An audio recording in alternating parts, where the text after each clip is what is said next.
দর্শক স্বাগত সবাইকে। দেখছেন আইএফআইসি ব্যাংক এই সময় অনুষ্ঠান। আপনাদের সাথে আছি আমি মুস্তফা খন্দকার। দর্শক, বারুদ ঝাঁঝালো লাল জুলাই আন্দোলন এর 1 বছর চলছে। দুনিয়া কাঁপানো সেই আন্দোলনের মুখে পতন হয় ফ্যাসিস্ট হাসিনার রেজিমের। জুলাই আন্দোলনের ভূমিকা ছিল সব শ্রেণী পেশার মানুষের, বিশেষ করে পেশাজীবী এবং সংস্কৃতি অঙ্গনের মানুষের অবদান ছিল অসামান্য। যদিও ফ্যাসিস্টের পক্ষে অবস্থান নিয়ে কিছু অভিনেতা অভিনেত্রী, শিল্পী, সাহিত্যিক, সাংবাদিক হয়েছেন নিন্দিত। গণতান্ত্রিক আন্দোলনের সংস্কৃত অঙ্গনের মানুষ ও পেশাজীবীদের ভূমিকা কেমন ছিল আমরা ফিরে দেখতে চাই সেই সময়টায়। একই সাথে নতুন বাংলাদেশ বিনির্মাণে আগামীতে তাদের ভূমিকাটাই বা কেমন হওয়া উচিত, এসব নিয়েই আলোচনা করব আজকের এই সময়ের পুরোটা জুড়ে। আমাদের সাথে 3 জন আলোচক আমাদের সাথে আজ যোগ দিচ্ছেন। আমি প্রথমে আমার সর্ববাম থেকে পরিচয় করে দিই। মাবরুর রশিদ বান্না, নির্মাতা, এবং রেজাউল করিম রনি, চিন্তক ও সম্পাদক জবান, এবং আমার ডান পাশে আছেন সালাউদ্দিন আহমেদ রায়হান, রাজনৈতিক বিশ্লেষক, প্রকৌশলী এবং লেখক। আপনাদের 3 জনকে স্বাগত আমাদের আজকের আলোচনায়। আমি রায়হান, আমি এবার আপনার কাছে আসি। আপনি তো একটা পেশাজীবী সংগঠনের সাথে আছেন, প্রকৌশলীদের। তো আপনাদের প্রকৌশলীদের মধ্যেও মানে আপনাদের পেশায়ও আমি দেখছি যে বিভাজন আছে, এবং ওই সময় আপনারা অনেকেই হাসিনার পক্ষে নানা রকমের যুক্তি দিয়ে নানা রকম প্রোগ্রাম করেছেন। তো এই যে আপনার ভূমিকাটা তখন কেমন ছিল, আপনাদের ভূমিকাটা তখন কেমন ছিল? ধন্যবাদ মুস্তফা ভাই, শুভেচ্ছা আমার সহলোচকদের। আসলে সেই সময় মানে আওয়ামী লীগ দলটা এরকম, ওর সাথে যেই যাবে আওয়ামী লীগের কাছে সেই আসলে একটা পচন ধরে যাবে তার কাছে, যেই যাক, সেটা সাহিত্যিক যাক, কবি যাক। আপনি এখানে আসার আগে জাস্ট 1 মিনিট একটু বলি। 14 তারিখে যখন শেখ হাসিনার সংবাদ সম্মেলনে যে কথার মাধ্যমে আমাদের আন্দোলনটা আপনার একটা পর্যায়ে চলে গেল, তুই রাজাকারের নাতিপুতিরা কি চাকরি পাবে, এই ধরনের যে কোয়েশ্চেন করলো, তখন কিন্তু এর পরের দিনই একজন খুব বিখ্যাত সাহিত্যিক, মানে সাহিত্যিক বা শিক্ষক যাই বলেন, আমি নামটা বলতেছি না, সবাই চিনে, উনি শিশু সাহিত্যিকই, মোহাম্মদ জাফর ইকবাল, এক্স্যাক্টলি মোহাম্মদ জাফর ইকবাল। উনি কিন্তু বললো আমি ঢাকা ভার্সিটিতে যাবো না, আমি ঢাকা বিশ্ববিদ্যালয়ে যাবো না। তার মানে কি, উনি আসলে তখন তার বিবেক কোনো কাজ করতেছিল না। যখনই যে কোনো মানুষ, এটা যে পেশারই হোক, আওয়ামী ঘেঁষা হইলে বা আওয়ামীর কাছে গেলেই আপনার তার বিবেক ধ্বংসিত হয়ে যাবে, সে আর বিবেক নিয়ে কাজ করতে পারবে, বুদ্ধি প্রতিবন্ধিতে সে পরিণত হবে। এটা একদম মানে গত 17 বছর তো প্রমাণিত, এর আগেও কিন্তু প্রমাণিত।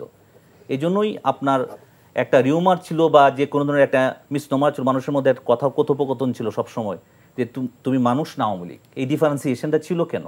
ছিল এই কারণে। আর প্রকৌশলীদের কথা যেটা বললেন, সেটা হচ্ছে যে বিএনপি মনে প্রকৌশলীদেরই একটা ভাগ আছে, 2টা ভাগ কাজ করে। তো সেখানে এক ধরনের তাদের মধ্যে একটা ডিভিশন আছে, প্রতিযোগিতা আছে। কিন্তু আপনি যখন দেখবেন যে যখন এই আন্দোলনটা আপনার চলছিল, তখন কিন্তু আমাদের বুয়েটের যে বর্তমান ভিসি প্রফেসর বদরুজ্জামান স্যার, ওনার নেতৃত্ব কিন্তু বিশাল একটা মিছিল হয়েছে, আন্দোলন হয়েছে কিন্তু 2-3 তারিখের দিকে। বেসিক্যালি কিন্তু আন্দোলনটা কিন্তু আপস অ্যান্ড ডাউনসের মধ্যে দিয়ে গিয়েছে। 29 তারিখের পরে যে পেশাজীবীদের যে ব্লো আপটা ছিল, আপনি অধ্যাপক শামীমা সুলতানের কথা মনে করতে পারেন, জাহাঙ্গীরনগর বিশ্ববিদ্যালয়, যিনি হাসিনা ছবি নামিয়ে ফেলেছিল। আপনি একজন ডাক্তার, ইন্টার্নি ডাক্তার শামীমা আক্তার, সে প্রথম আলোতে একটা লেখা লিখেছিল, মানে প্রথম আলোর কথাটা চলে আসলো, মানে নিজের পরিচয় গোপন করে যে কিভাবে সে দিনের পর দিন আপনার রুগীদেরকে সহযোগিতা করেছে, হ্যাঁ, নিজের পরিচয় গোপন করে। এখন তার নাম হলো শামীমা আক্তার। এরা তো একটা যোদ্ধা ছিল, সামনের যোদ্ধা ছিল। প্রকৌশলীদের মধ্যেও আমাদের প্রকৌশলীরা কিন্তু 2 তারিখ 3 তারিখ বা এরও আগে থেকে বুয়েটের সামনে প্রেস ক্লাবে মিটিং করেছে, মিছিল করেছে। যারা 2 ডিভিশন থাকলেও তারপর 2টা গ্রুপই পরিপূর্ণভাবে করেছে। কিন্তু বান্না ভাই, আপনার কাছে ফেল করবে, এতে তো অবাক হওয়ার কিছু নেই। রায়হান ভাই, আপনার কাছে কি মনে হয় যে আমরা কি এই যে রিয়েলাইজেশন কেন হচ্ছে না? দেখুন, 15 বছরের হাসিনা শাসন ছিল পুরাই একটা মানে ডিভাস্টেটিং শাসন। বান্না ভাই বলেছেন, রনি ভাই বলেছেন, ওনাদের একটা নেগেটিভ বা বয়ান ছিল, এনটি আওয়ামী লীগ বা এনটি হাসিনা কোনো কথাবার্তা বললেই সেটাকে রাজাকার ট্যাগ দেওয়া হতো যে কোনো সময়। এটা শুধু কিন্তু এই আপনার এই জুলাই অভ্যুত্থানের সময় না, আপনি আগেও দেখেন 15 বছর ধরে উনি জাস্ট এই নেগেটিভটাকে বজায় রেখেই রাষ্ট্র শাসন করেছেন। সেখান থেকে দেখেন 2013-14 সালে যখন আপনার নির্বাচনের প্রসঙ্গ আসলো, যখন খালেদা জিয়া ডিসিশন নিলেন যে উনি নির্বাচন করবেন না, আমরা কিন্তু অনেক ধরনের স্পেকুলেশন করেছি, আমরা প্রত্যেকেই। আমি আমার দিক থেকে একটা স্পেকুলেশন ছিল যে 4টা আপনার যে নির্বাচন হলো সিটি কর্পোরেশনে, এত ভূমিধস বিজয়ের পরেও কেন উনি ইলেকশন যাচ্ছেন না? বাট দেখেন বেগম খালেদা জিয়া কিন্তু সবসময় যখন আপনার রাজনীতি করেছেন তো উনি কিন্তু চিন্তা করেছেন কিন্তু আমার একটা দর্শন ভিত্তিক রাজনীতি, আমার এই রাজনীতি কিন্তু শতাব্দী থেকে শতাব্দী বা প্রজন্মের পর প্রজন্ম টিকে থাকবে। আর হাসিনার রাজনীতি ছিল আমাকে যে কোনোভাবে হোক ক্ষমতায় থাকতে হবে, এই জন্য সে এই নেগেটিভটা কিন্তু তৈরি করেছিল। দেখবেন একটা কিছু বললেই রাজাকার, একটা কিছু বললেই রাজাকার, এই নেগেটিভ। তো রনি ভাই যেটা বললেন, হ্যাঁ রিকনসিলিয়েশন তো আসলে আপনি মনে করেন রুট লেভেলের মানুষদেরকে কিভাবে আপনি ইগনোর করবেন? তারা তো সামহাও একটা দলে ছিল, রাজনীতি করেছে পলিটিক্যালি। আপনি যদি মানে একদম ইউনিয়ন লেভেলে যান, উপজেলা লেভেলে যান বা ওরা তো আর পালাইতে পারে নাই, ওদেরকে তো আপনার অ্যাকোমোডেশন দিতে হবে, আপনার ভিতরে অ্যাকোমোডেশন দিতে হবে। কিন্তু সেই জন্য তাদের যেই রনিভাই মানে তাদের যে সমালোচনা, সেই আত্মসমালোচনা তাদের থাকতে হবে। তাদের সেই আত্মসমালোচনার মাধ্যমেই তাদেরকে এখানে নিজেদেরকে উপস্থাপন করতে হবে যে আমরা এই সমাজের অংশ হওয়ার যোগ্য। না হলে আওয়ামী লীগ এমন এক জিনিস, আওয়ামী লীগকে আপনি ক্ষমা চাবে, আওয়ামী লীগ কখনোই ক্ষমা চাবে না। আপনি এখনও শেখ হাসিনা, আজকেও মনে হয় একজন সাংবাদিক একটা শেখ হাসিনার আপনার রেকর্ড ব্রেক করলেন, সে একই ধরনের কথা। তার যে সাইকোলজি, তার যে হিউম্যান সাইকোপ্যাথ, তার যে সাইকোলজিক্যাল ট্রমা, মানে তার ট্রমাটাই হচ্ছে মানুষ বিধ্বংসী। আমিত্ব তার মধ্যে সবসময় আমিত্ব। যে আমিত্বটা কিছুটা ধার্মিকভাবে আমাদের বান্না ভাই বলছেন, আমাদের ধর্মে কিন্তু আমিত্ব বলতে কিছু নাই। রাইট ভাই? আমিত্ব বলতে কিছু নাই, কিন্তু সে হলো আমিত্বই। আমি করেছি, মোবাইল কে দিয়েছে আমি দিয়েছি, মেট্রো রেল কে করেছে আমি করেছি, 16 কোটি মানুষকে কে খাওয়ায় আমি, 16 কোটি মানুষকে কে খাওয়ায় আমি খাওয়াই, তারপরে কি ডিজিটাল কে করছে আমার ছেলে করছে। রাইট? কোনো ফ্যাসিস্ট ধার্মিক হইতে পারে না, কারণ ফ্যাসিস্ট নিজেকে খোদার জায়গায় বসে। আমি একটু বান্না ভাইয়ের কাছে আসি। সেটা হচ্ছে যে বান্না ভাই, আপনারা তো ওই সময় আমরা দেখছি যে বিভিন্ন সিনেমা নাটকে শেখ পরিবারকে নিয়ে বন্দনা হতো এবং আপনি ওই সময় আমি একটু অ্যাড করি, দুইজন মানুষ সবসময় যুদ্ধ করে গেছে, একজন বান্না ভাই আর আশফাক নিপুণ। আচ্ছা, আমি আশফাক নিপুণের কথা এখন আসছি না, আমি বান্না ভাইয়ের কথা বলি। 9 মাস হয়ে গেল, এখনো আমরা আওয়ামী লীগের ভূত দেখছি, কারণটা কি? ওই যে এটা কালেক্টিভ ব্যর্থতা কিনা আমাদের মধ্যে এখনো এই যে আওয়ামী লীগের লোকজনিত আছে, এবং উনি খুব কারেক্টলি পয়েন্ট আউট করছেন যে শেখ মুজিব ফেসিবাদের জন্য। দেখেন 4th সংশোধনীর মাধ্যমে যেই লোকটা সারা জীবন বললো যে আমি গণতান্ত্রিক আন্দোলন করলো, বাট সে নিজে ইলেক্টেড মানে নিজের স্বাধীন বাকশাল গঠন করে সে সমস্ত কিছু বন্ধ করে দিল এবং সেটাকে আবার ফিরিয়ে আনতে হলো জিয়াউর রহমানের মাধ্যমে।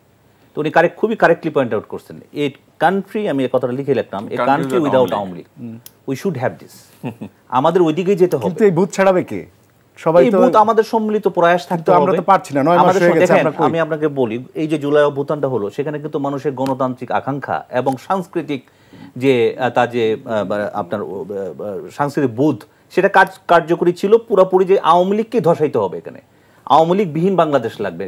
শেখ হাসিনা তো আছেই, শেখ হাসিনাই তো আওয়ামী লীগের পিরামিডের মতো, আওয়ামী লীগের চূড়ায় আছে, এখানে তো আলাদা কোনো এক্সিস্টেন্স নাই, তাদের দলের কোনো অর্গানোগ্রাম নাই। আপনি বিএনপিকে বলতে পারেন, বিএনপি এই যে দেখেন এত সংগ্রামের ভিতরেও এই 15-17 বছর কিভাবে টিকে থাকলো।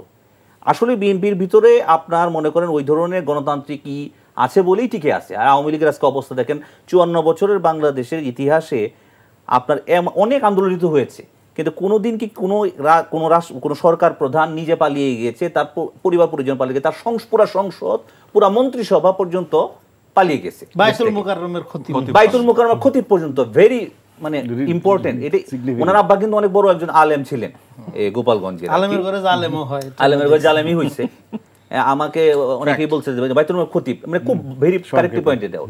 হ্যাঁ, তো এই সুতরাং আমি ওনার সাথে খুবই একমত যে এই প্রশাসনকে আমাদের সম্মিলিত প্রয়াসের মধ্যে, যে আমরা কথা বলতেছি, অন্যান্য রাজনৈতিক দলগুলা কথা বলবে, এবং প্রত্যেকটা দলের। এবং এখন এখানে আমি একটু ছোট করে একটা জিনিস বলি, 1 মিনিটে যেটা বলতে চাই সেটা হচ্ছে যে আমাদেরকে মানে অতি দ্রুত নির্বাচনের দিকে যেতে হবে।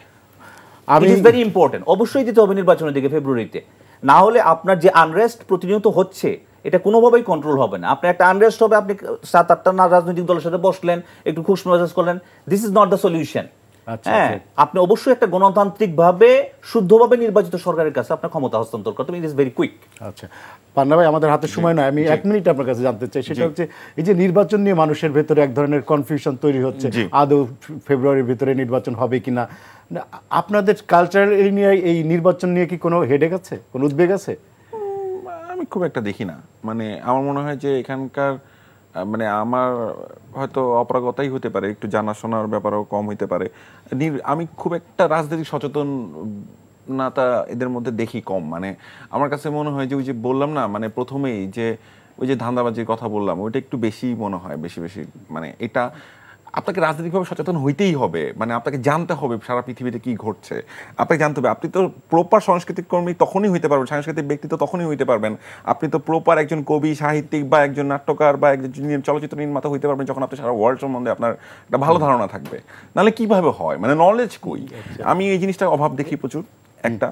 আর হচ্ছে যে নির্বাচন নিয়ে যেটা আসলে বলতে চাই সেটা হচ্ছে, দেখেন এই গভর্নমেন্টকে প্রত্যেকটা বাংলাদেশপন্থী দল বিশ্বাস করে ক্ষমতায় বসিয়েছে, সবচেয়ে বড় বাংলাদেশের দলও তাকে বিশ্বাস করে ক্ষমতায় বসিয়েছে বা সাপোর্ট দিয়েছে, একদম একটা সবচেয়ে ছোট দলটাও সাপোর্ট করেছে, রাইট? বাংলাদেশপন্থী, আমি আবারও বলছি, এই বিশ্বাসটা ভাঙা কি ঠিক হবে? এটা তো আমি যদি একটা ব্যক্তির নাম বলি, ডক্টর মোহাম্মদ ইউনূস স্যার, আমি মানুষটাকে বিশ্বাস করতে চাই। আচ্ছা আচ্ছা, আমি মনে করি যে নির্বাচন, আমি বিশ্বাস করি, আমি চাই না কোনোভাবে ভুল হইতে, আমি চাই উনি সঠিক সময়ে সঠিক নির্বাচনটা দিয়ে with proper respect, due respect নিয়ে ডিউ রেসপেক্ট নিয়ে উনি সবার চোখের মণি হবেন। আচ্ছা রনি ভাই, 30 সেকেন্ডে আপনি যদি। হ্যাঁ, এই সরকার সমস্ত জায়গায় ব্যর্থ হলেও একটাই মাত্র সফলতার পথ আছে, সেটা যদি একটা নির্বাচনের মধ্য দিয়ে প্রপার নির্বাচন, যেখানে ভোটাধিকার নিশ্চিত হবে, শুধু হাসিনার মতো উৎসব মুখর নকল গানের নির্বাচন না, কালো টাকার নির্বাচন না, যেখানে ভোটাধিকার প্রয়োগ করতে পারবে মানুষ, এরকম একটা নির্বাচন আয়োজন করার মধ্য দিয়ে যদি সরকার যায়। এবং আমাদের যেটা লাগবে, ফ্যাসিবাদের আমলে হাসিনা সবচেয়ে ক্ষতি যেটা করছে, আমাদের সমাজের মোরাল ফ্যাব্রিক ভেঙে দিছে। ফলে এটা লম্বা সময় ধরে কাউন্টার কালচার, কাউন্টার সংস্কৃতি, হ্যাঁ, কাউন্টার নৈতিকতা বোধের মধ্য দিয়ে আমাদের সমাজ নির্মাণ প্রসেসের মধ্যে আমাদের হাঁটতে হবে। তার জন্য স্বচ্ছতা, ট্রান্সপারেন্সি এবং ট্রাস্ট ভিত্তিক একটা সমাজ, একটা রাষ্ট্র আমাদের গঠন করতে হবে। সেটার প্রথম কাজ হলো জনগণের ম্যান্ডেটের ভিত্তিতে সরকার কায়েম করা, সরকার গঠন করা। ধন্যবাদ। 20 সেকেন্ডে আমি যেটা বলতে চাই সেটা হচ্ছে, হ্যাঁ, আমাদের জুলাই গণ অভ্যুত্থানে যেমন শেখ হাসিনার পতনটা ছিল একটা ঐক্যের কেন্দ্রবিন্দু, এখন এই নির্বাচনটাই হবে একমাত্র ঐক্যের কেন্দ্রবিন্দু। সেই জন্য নির্বাচন দিয়ে এগিয়ে যেতে হবে। দর্শক, আমাদের হাতে আর সময় নেই, আজ আমরা এখানে বিদায় নিচ্ছি। আপনারা ভালো থাকবেন, সুস্থ থাকবেন, শুভরাত্রি।